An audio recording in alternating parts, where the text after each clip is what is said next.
आसमान से बरसते आग के गोले, सड़कों पर चल रहे गनमैन्स और गलियों में फैला मौत का सन्नाटा। ये तस्वीर है साउथ सूडान की, जिसने हाल ही में बुरुंडी को पीछे छोड़कर इस दुनिया का सबसे गरीब तरीन मुल्क होने का एजाज अपने नाम किया है। साउथ सूडान ईस्ट अफ्रीका में वाक़ई एक मुल्क है जिसकी कुल आबादी तकरीबन 1.25 करोड़ के करीब है। लेकिन हैरानी की बात यह है कि साउथ सूडान की 76% आबादी खत्ते गुर्बत से भी नीचे जिंदगी गुजारने पर मजबूर है।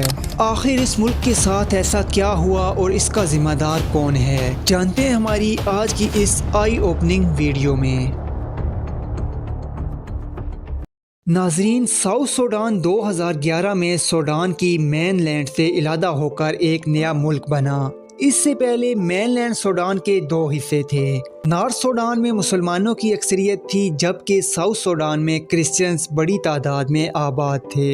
इन्हीं अक़लियती इख्तलाफात की वजह से सूडान के दोनों हिस्सों में अक्सर मुसल्लह जिद्दोजहद देखने को मिलती रहती।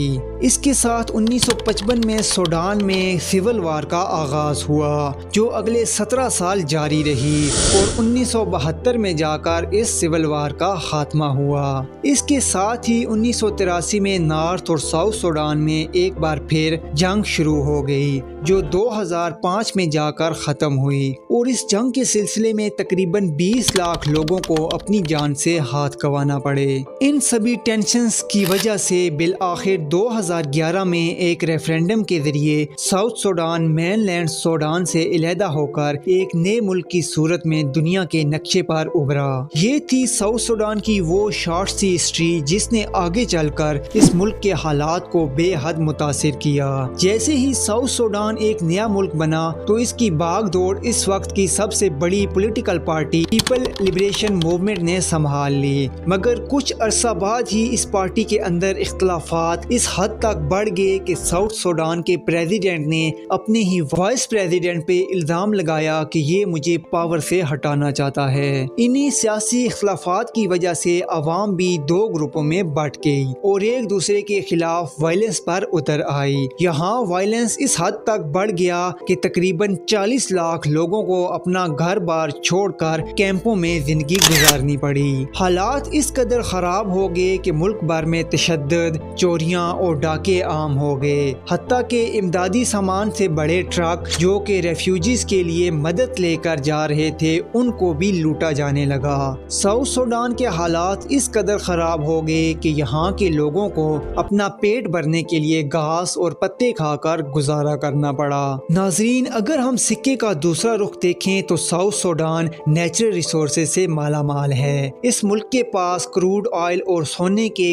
काफी ज़खायर मौजूद हैं, लेकिन बैड गवर्नेंस और करप्शन की वजह से आम आवाम को इसका फायदा कभी पहुंचा ही नहीं। क्रूड ऑयल इस मुल्क की GDP में तकरीबन 90% तक कंट्रीब्यूट करता है, मगर सब कुछ करप्शन की नजर हो जाता है।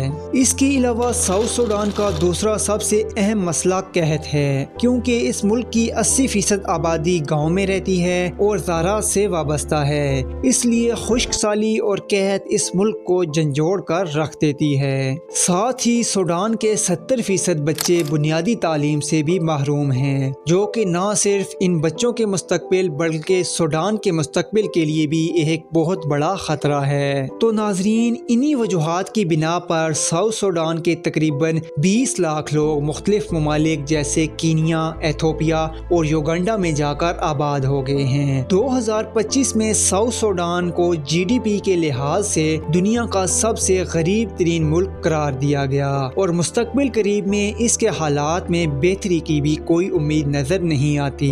ये थी हमारी आज की वीडियो। उम्मीद करते हैं कि आपको आज की वीडियो पसंद आई होगी। अगर आपको ये वीडियो पसंद आई तो वीडियो को ज़्यादा से ज़्यादा लाइक और शेयर करें, और साउथ सूडान के हालात के हवाले से आपकी क्या राय है, अपनी राय का इजहार कमेंट सेक्शन में ज़रूर कीजिए। और नेक्स्ट आप किस टॉपिक पर वीडियो देखना चाहते हैं, आप वो भी हमें कमेंट्स में सजेस्ट कर सकते हैं।